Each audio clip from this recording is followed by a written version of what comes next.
So welcome, everyone. Thank you so much for coming. So economists have a bad reputation, which I think is mostly undeserved. And as Ted mentioned, you probably picked up, I happen to be one myself. This bad reputation arises for a variety of reasons, with some thinking the field is boring, the dismal science rap. Trying to decide whether to attend this event today, a journalist friend asked me if my talk was going to be boring. I don't actually know whether he's here today or not, but I guess you're going to find out the answer to his question. In addition to being boring, many also believe that economists only care about or are good at making money. The economists know the price of everything and the value of nothing rap. I don't think either of these criticisms of economists is fair or true, but I do think the bad reputation partly results from our liking markets. We do tend to like markets because in many cases, they allocate resources efficiently.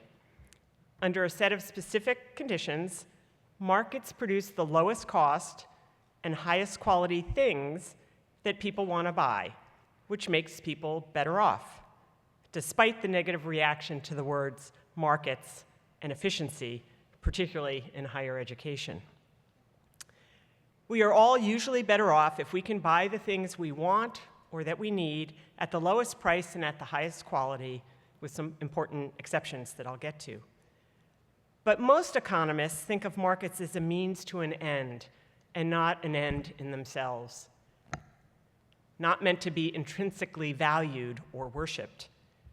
And many of those who do indulge in market worship, I would argue, aren't very good economists or even economists at all. Instead, economists understand that under a variety of conditions, markets don't work very well. Either regulations on those markets or nonprofit or publicly supplied goods and services will do a better job of meeting people's demands for a wide variety of goods and services, which again, in turn, makes people better off. Markets work some of the time, even often, but not always.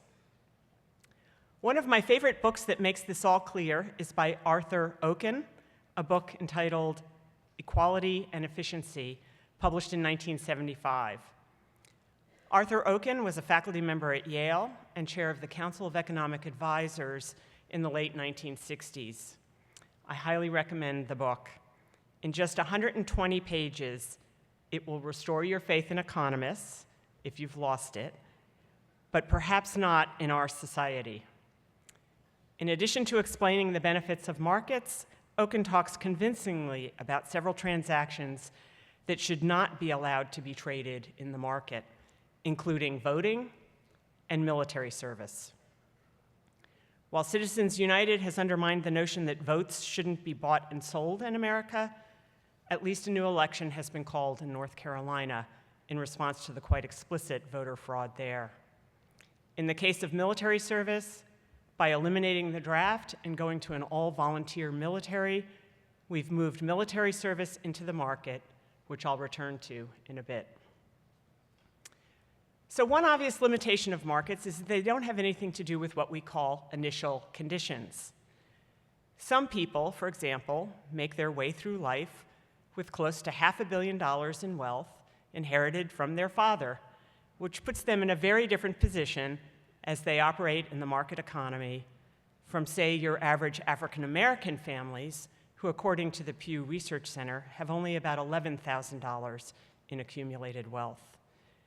It's a little hard to conclude that the operations of the market, given these initial conditions, are fair in any way.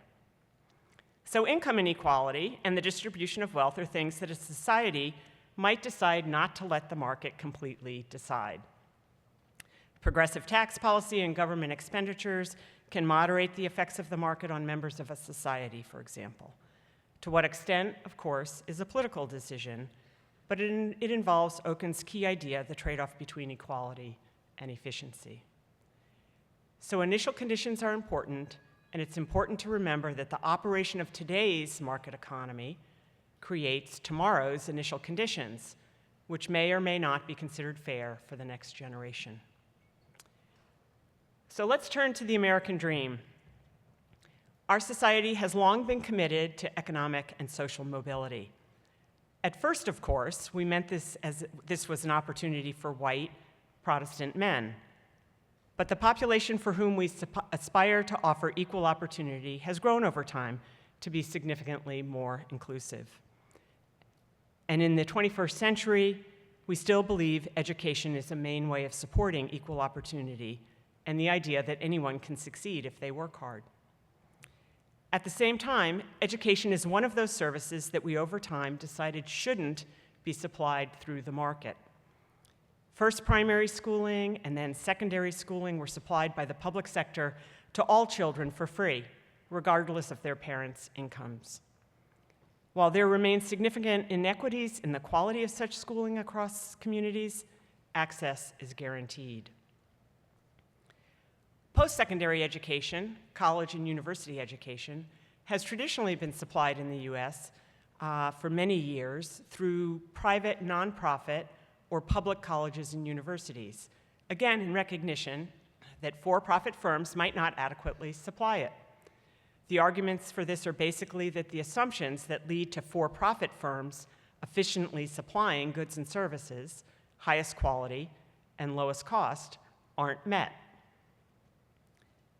One justification for government involvement in higher education is positive externalities, with higher education contributing to knowledge, economic growth, greater community engagement, better health, and participation in our democracy through voting. These are things individuals might not take into account when deciding how much to invest in their own education.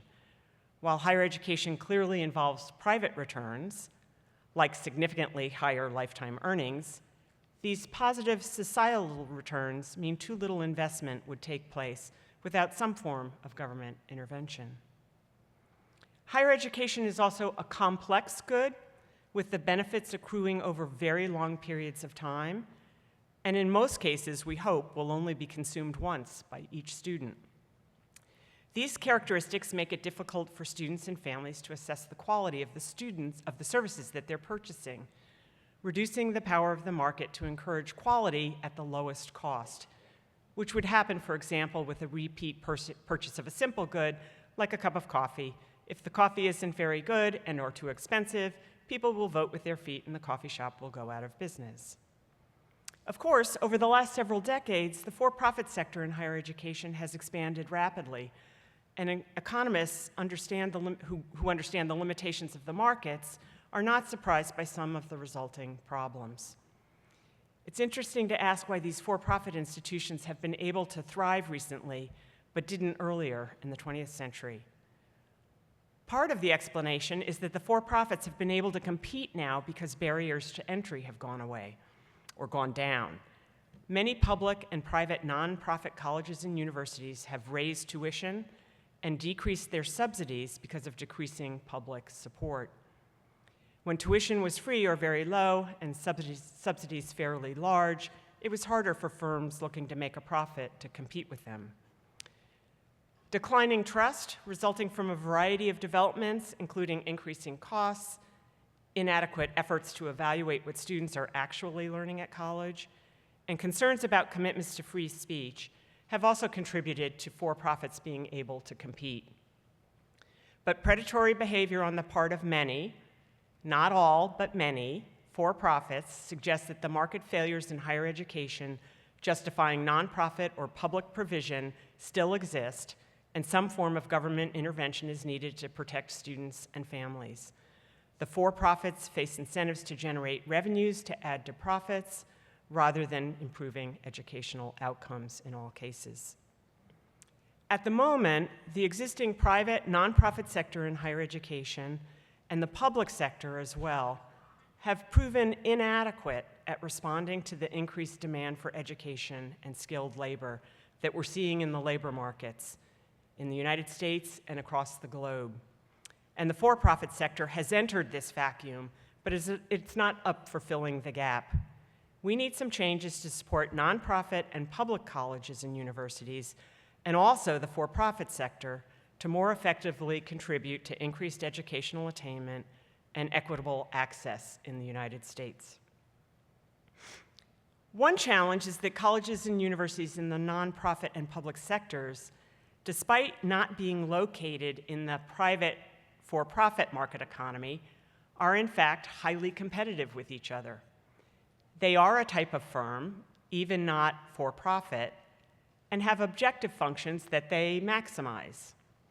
A for-profit firm would have an objective function that mostly focuses on maximizing financial returns to owners and shareholders.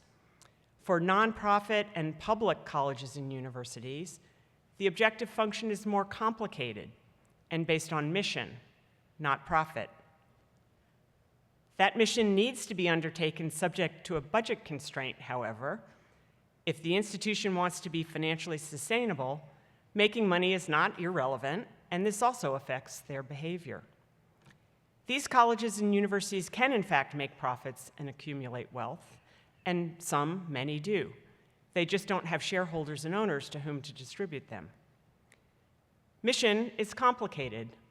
It could include educating undergraduates and graduate students, doing research on important issues, contributing to the local community, or saving for the future. For a variety of reasons, excellence has become a part of many institutions' objectives. The best students, the best faculty, the best facilities, and the most important research. While some blame US News and World Report for this, I would argue that this commitment to excellence and the competition among institutions to be better than their peers results from the interests of the constituencies and the colleges of the colleges and universities, faculty, the administration, students, alumni, and because it feeds back into relaxing the budget constraint that all institutions face. US News and World Report reflects this as much as causing it. Because of this excellence objective, competition among colleges and universities doesn't lead to the highest quality at the lowest price. Instead, it leads to the highest quality at the highest cost that's sustainable over time by the institution, given its revenue sources. With rising income inequality in the economy resulting from globalization, technological change, and decisions about macroeconomic policy on the part of the government, this competition for excellence has led to many of the problems that are confronting higher education today. Concerns about cost are real, but have resulted in large part from the increased returns to higher education and to rising income inequality over the last 4 decades, as well as the competition for excellence. Higher education employs a lot of people, and people with lots of education themselves. In labor markets today, these people command higher compensation than in the past, and this has contributed to rising costs in the sector, absent innovations to save on this incredibly expensive input, talented people. And because of increasing income inequality, the incomes of many of the students and families seeking higher education have not kept up, making investment in higher education much more of a challenge for them. Thinking that greater competition within the sector would help control costs, as it would in a textbook situation, there's also been pressures for the sector, public and private nonprofit colleges and universities, to be subject to greater discipline from the market.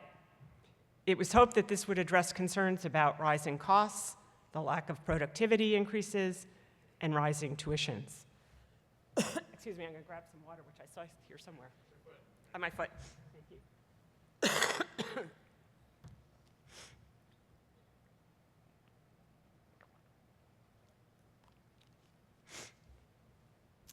But efforts to increase competition to control costs have actually had some unintended consequences. An example is student course evaluations of professors teaching, a means of creating incentives for effective teaching, with students being the consumers who will impose the discipline of the market on the faculty who are supplying the services that they are purchasing. But higher education has been in the public and nonprofit space precisely because students may not be in the best position to evaluate the education they're receiving at the time they are receiving it. Moving in this direction, treating students as consumers, has created incentives to value student satisfaction, even if at the expense of educational value. Many students value being asked to work harder and wrestle with complex and uncomfortable ideas, but how many? And how many like nice dorms, good food, and access to great fitness centers? As schools compete for students, expenditures may get shifted to greater consumption, such as the nice dorms and fitness centers, and less to investments with greater educational value, such as more full-time professors and well-resourced libraries, particularly since the outcomes of those investments are harder to evaluate. This homage to the market has actually decreased quality rather than increasing it. Other examples exist, and I'll return to one in a minute. So, what can we do? There are some things that we shouldn't do, and I'm going to start with those. The status quo probably is sustainable for a while, and perhaps a long while, but I think it's risky. The rising income inequality in the economy has contributed to rising inequality in resources across higher education. As an example, private nonprofit doctoral institutions with the top 10% of students based on endowment per student spend on average over $92,000 per student per year on education and related expenditures. Institutions with the bottom 10% of students spend $18,000. So that's a ratio of 5 to 1. Comparable data for baccalaureate institutions are $53,000 and $15,000 for a ratio of about 3.5 to 1. Students are having very different amounts spent on them. And of course, the community colleges are at the low end of resources spent per student with little or no endowments. It is the case that high endowments per student are positively correlated with lower net prices for low-income and middle-income students, but not more lower and middle-income students. So schools with larger endowments per student are asking low and middle-income students to pay less than their higher-income peers, but they aren't taking that many of these students. I think all of this has contributed to the hostility against higher education on the part of much of the public and has the potential for leading to bad public policy, as I would argue last year's tax bill demonstrated. So the status quo risks continued or increased hostility on the part of the public and possible policy interventions that would do significant damage to the higher education sector and the institutions that comprise it. So relying on the status quo is one thing that I think we should avoid. Some other things we shouldn't do. Free tuition proposals also have significant problems. If something is free, but not very good, it may not improve people's welfare. There could be unintended consequences of free tuition, with students going to free over quality when the more expensive option might have higher returns for them. If lower tuition for lower-income students were combined with improved educational outcomes, which in most cases require some additional resources or a reallocation of resources, it would be a different story. In higher education, we often focus on tuition or the price tag without also examining what we're getting for that price, particularly what we are getting when what we are getting is hard to evaluate. Ending legacy admissions and early decision at a subset of schools that do not have open admissions and that instead reject a large number of their applicants is receiving attention as well, and also reflects the increased hostility towards this sector of higher education. While regaining the public trust is really important, I don't see these changes as either necessary or sufficient for improving low and middle income access to higher education. These policies don't have unintended consequences for low and middle income families. They have perfectly understood and intended consequences, which is to have an impact on the final matriculated student body, competing for those excellent students with the least impact on the budget constraint. Absent policies to increase need-based aid, ending these policies make for good sound bites, but not necessarily good public policy. Will welfare be improved if Stanford's legacies attend Princeton instead? or schools spend more resources on enrollment management services to yield the class within their financial aid budgets through the regular admissions process in the spring. Increased hostility towards legacy admissions and early decision has in part arisen, I think, from the fact that higher education is understood to be more important now than previously, and that the resources across higher education have become more unequal. This has increased the competition for seats at a set of institutions, those with the most resources, making them increasingly selective, and this in turn increased the resentment for seats going to these special categories. Some add affirmative action, and athletic admits to this list of admissions practices raising questions for much the same reason. So instead, what needs to happen? First, the better resource colleges and universities, private, nonprofit, and public flagships that have benefited from the evolution of the economy over the last 40 years need to do more to serve their missions and the public good, justifying their large public subsidies. It's important to remember that these institutions receive significant public support, federal, state, and local, from grants, special tax treatment, including exemption from income and property taxes, and incentives for charitable contributions, as well as appropriations on the part of the publics. As I mentioned already, the status quo is risky, even if sustainable for some period of time. Changes in public policy would help here. Increased collaboration among these institutions would help counter the pressures of competition to push up costs, and the federal government needs to make this possible. Antitrust laws exist in America in recognition that the market will not always operate in the interests of consumers. There can exist conditions where monopolies arise, and monopolies will produce too little at too high a price in search of maximizing profits, because these monopolies don't face any effective competition. Antitrust laws were used against higher education in the early 1990s, but I think, in fact, worked to hurt the public interest in consumers rather than protect them. This is another example of the unintended consequences of trying to increase the role of the market in higher education. Being subject to antitrust actions did increase competition among institutions, but in ways that hurt many students and families rather than benefiting all of them. While some gained, overall the system moved in a direction away from serving the public good. As an example, take merit aid. In search of excellent students and those who can contribute to relaxing that budget constraint because they can afford to pay something, schools moved towards awarding merit aid to attract a class that met these objectives.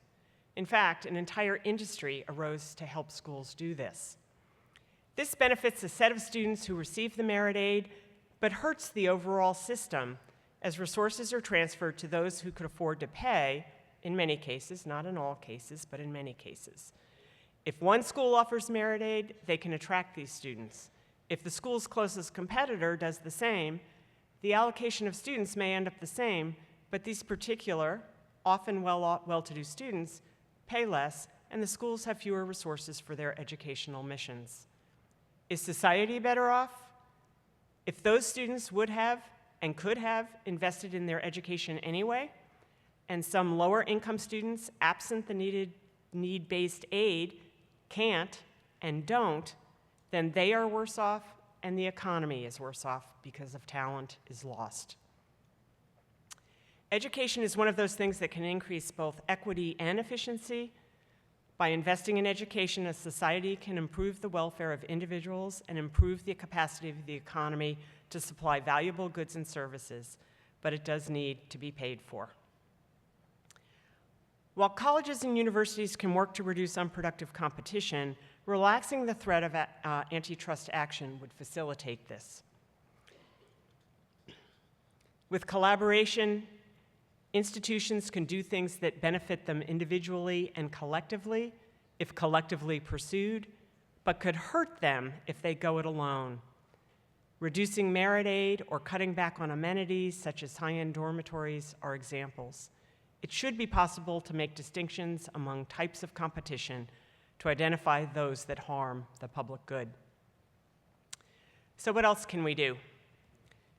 Second, I want to return to the draft for a moment. In the 1970s, Arthur Okun argued that military service was obviously one of those obligations that should not be allocated by the market. Writing shortly after the end of the Vietnam War, understanding the fairness of a universal draft, even if some were able to get around it, foot issues that interfere with military service but not with playing golf come to mind, and perhaps also the role the draft played in mobilizing efforts to hold the government accountable for its decisions. This conclusion is taken as almost obvious.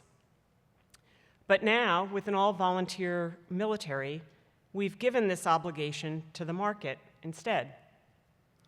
The military prefers this, since clearly working with those who have volunteered must be easier than with those who are serving unwillingly, and I suspect most families prefer this system too. But it is clearly the case that it reduces the motivation for the broader public to scrutinize where we send our troops and for what purpose. I know that I would have paid significantly more attention had my children been subject to a draft.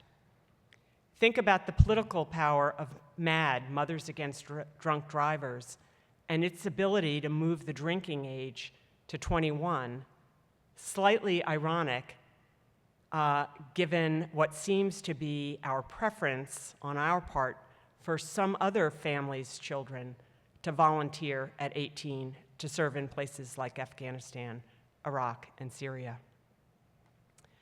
All volunteer seems a bit disingenuous to me. Okun argues that voluntary trades under conditions of extreme need aren't really fair trades. Is this the case with military service? Perhaps, or clearly, this is a bit of an overstatement. But many young people enlist because it is seen as one of their best options for getting an education. Their family incomes are such, or their high school preparation is such, that they don't see another path to higher education at age 18 so as to avoid a lifetime with only a high school diploma. Many, of course, do volunteer wholeheartedly, and it is just what they want to do. But the fact that those who volunteer do not come equally from across income and racial and ethnic groups suggests that other things, their initial conditions, are playing a role. Given this, as a nation, we owe these young men and women an education when they leave the military. Currently, veterans are overrepresented at the for-profits with low graduation rates and underrepresented at colleges and universities with the highest graduation rates. After World War II, institutions stepped up and opened their doors. 40% of higher education admissions in 1947 were to veterans. Even the women's colleges, including Vassar College, opened their doors to men, although not their dormitories at the time, when men couldn't find seats elsewhere. By 1956, 2.2 million veterans had used the GI Bill to go to college. We should do the same thing now, but we aren't. Why not? Basically, because we don't need to. The colleges and universities with the highest graduation rates and the most resources have plenty of applicants, and those are very talented, and many can pay the full tuition. We aren't worried about another Great Depression, as was the case as World War II drew to a close, nor fear the civil unrest that arose post-World War I when veterans couldn't find jobs. So why risk admitting veterans? Because it would be the right thing to do, and we owe it to them in return for their service, in return for allowing so many other young men and women to go directly to college without being subject to a draft. It would also have the added benefit of bringing to campus a diverse group of talented young men and women with very different experiences, which would add to the education of all students. And it would help counter the narrative of the better resource schools as elitist and excessively liberal. I hope that some colleges will take the lead on this. Many publics and community colleges are already doing a really great job with veterans. The better resource schools need to do their fair share.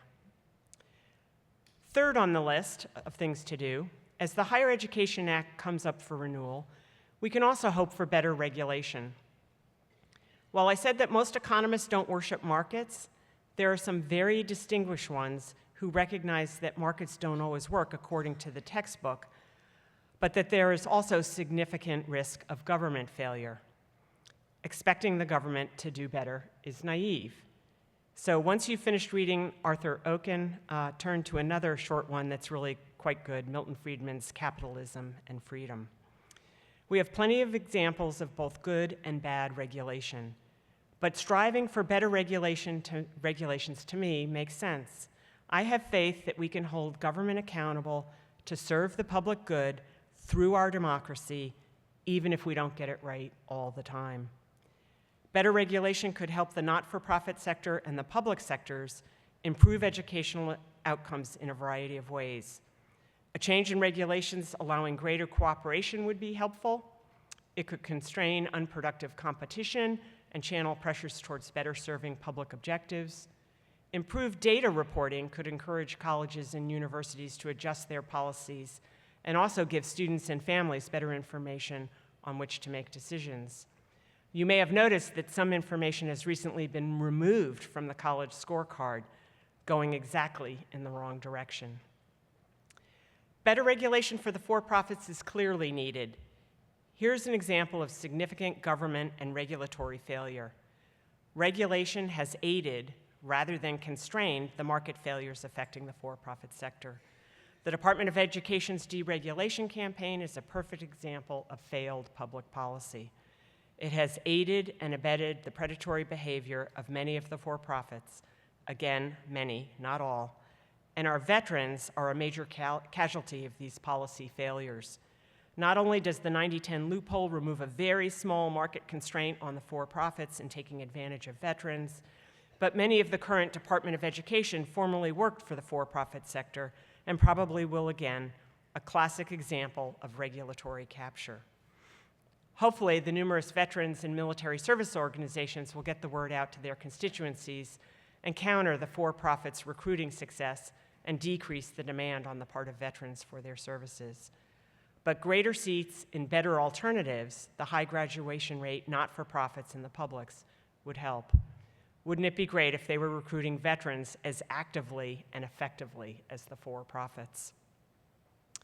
Fourth on the to-do list, those with resources should consider growing their class sizes and serving more students.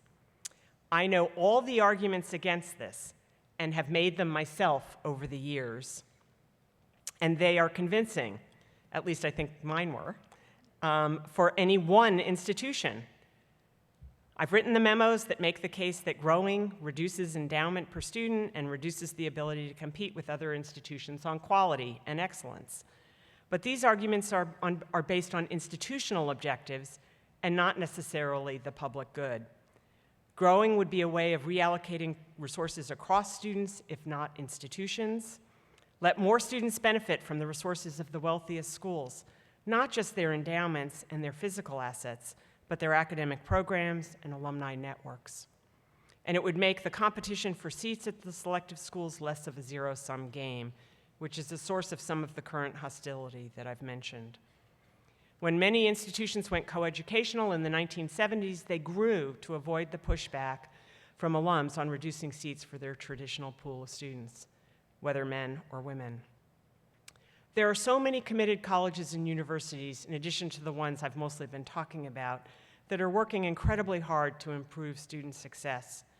I'd love to see greater resources across higher education, particularly for those with the least wealth, including community colleges, rather than reallocating resources among institutions.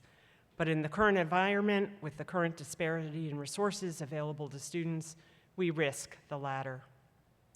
Okay, so now it's time to talk about lotteries. Our national narrative is that anyone can succeed if they work hard.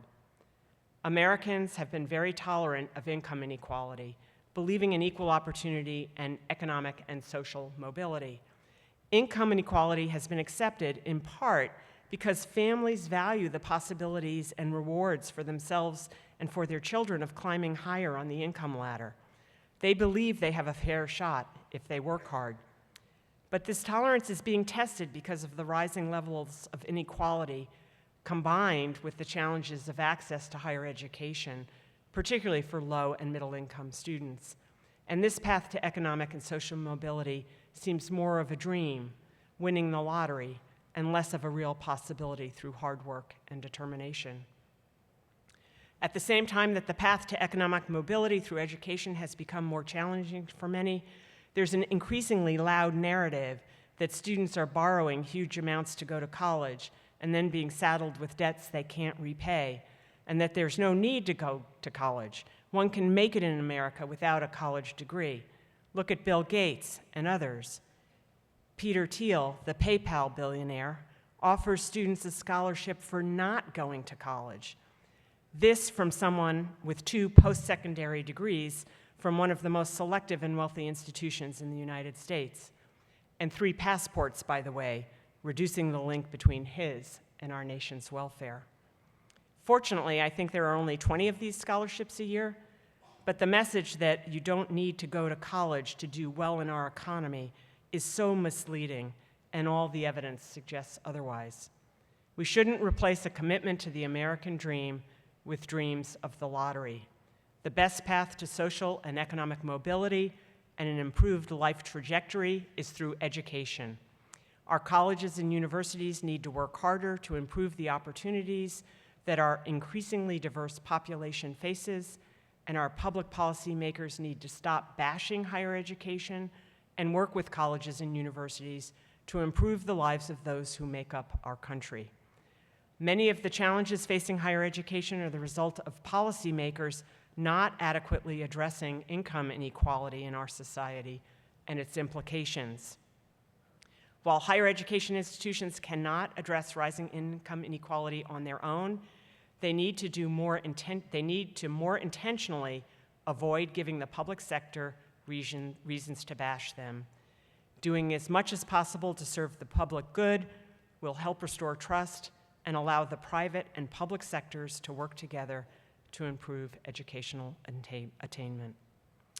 So, in case you got bored and your attention wandered, the cliff notes as I finish up are as follows. The income disparity in our country has been growing for 40 years, and this inequality is putting pressure on the social cohesion of our nation. Commitment to our country's institutions, including colleges and universities, and values, including equal opportunity and economic and social mobility, depends on everyone feeling that these institutions and values serve their welfare and their families' welfare. Education is America's most effective engine for greater social equality and a real path to the American dream. We disinvest at our peril. Thank you.